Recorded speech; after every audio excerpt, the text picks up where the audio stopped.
पाकिस्तान ने कारगिल युद्ध में सार्वजनिक तौर पर अपनी प्रत्यक्ष भागीदारी को कबूल किया है। पाकिस्तान के सेना प्रमुख जनरल असमी मुनीर ने इस बात को माना है कि कारगिल युद्ध में पाकिस्तान की प्रत्यक्ष भूमिका थी। इससे पहले पाकिस्तान इस युद्ध में अपनी भूमिका को झुठलाता रहा है। पाकिस्तान के इस कबूलनामे पर शहीद कैप्टन बिक्रम बत्रा के पिता GL बत्रा ने पाकिस्तान के खिलाफ इंटरनेशनल कोर्ट ऑफ लॉ के तहत कार्रवाई की मांग उठाई है। उन्होंने कहा कि इस कबूलनामे से ये साफ हो गया कि पाकिस्तान ने शिमला समझौते का उल्लंघन किया है। ऐसे में पाकिस्तान के खिलाफ अंतर्राष्ट्रीय स्तर पर इंटरनेशनल कोर्ट ऑफ लॉ के तहत कार्रवाई अमल में लाई जानी चाहिए। पाकिस्तान आर्मी ने जब एडमिट कर लिया है कि वार में पाकिस्तान आर्मी की इन्वॉल्वमेंट थी, तो that means it is a clear cut breach of the Shimla agreement which they should have not done. Now, the International Court of Law should decide about it.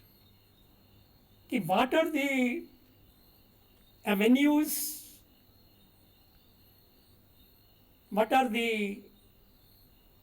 actions appropriate to be taken under international court of law. GL Batra ने कहा कि कारगिल युद्ध general Parvez Musharraf की बहुत बड़ी गलती थी, जिसने अपने सैकड़ों लोगों को तो मरवाया ही, लेकिन भारत के रणबांकुरों को भी जीत का परचम लहराने के लिए शहादत देनी पड़ी। पाकिस्तान की गलती के कारण जो घटित हुआ है वैसा भविष्य में फिर कभी ना हो, इसके लिए पाकिस्तान के खिलाफ कार्रवाई किया जाना बेहद जरूरी है। मैं समझता हूँ कि एक जनरल मुशर्रफ की एक बड़ी ब्लंडर मिस्टेक थी कि इतने लोग मरवा दिए, इतने जवान शहीद हो गए, हमारे इतने जवान शहीद हुए और सभी युवा थे, all young man, I think almost below 35 और 40। उसमें बेचारे कई बच्चे अनाथ हुए, कई महिलाएं विधवा हो गई, कई माँ बाप बेसहारा हो गए। Such things should not be take place in future. International Court of Law must see it, consider it. GL Batra ने कहा कि शहीद कैप्टन सौरभ कालिया के परिजन भी युद्ध के दौरान की गई बर्बरता को लेकर इंटरनेशनल कोर्ट में न्याय की लड़ाई लड़ रहे हैं और पाकिस्तान के कबूलनामे के बाद उनकी जल्द न्याय मिलने की राह भी आसान होगी।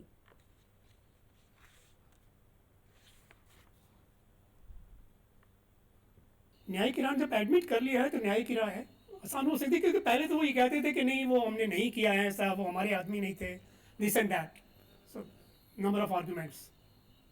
लेकिन अब जब एडमिट ही कर लिया है तो आई थिंक कि now the way is easier towards the justice.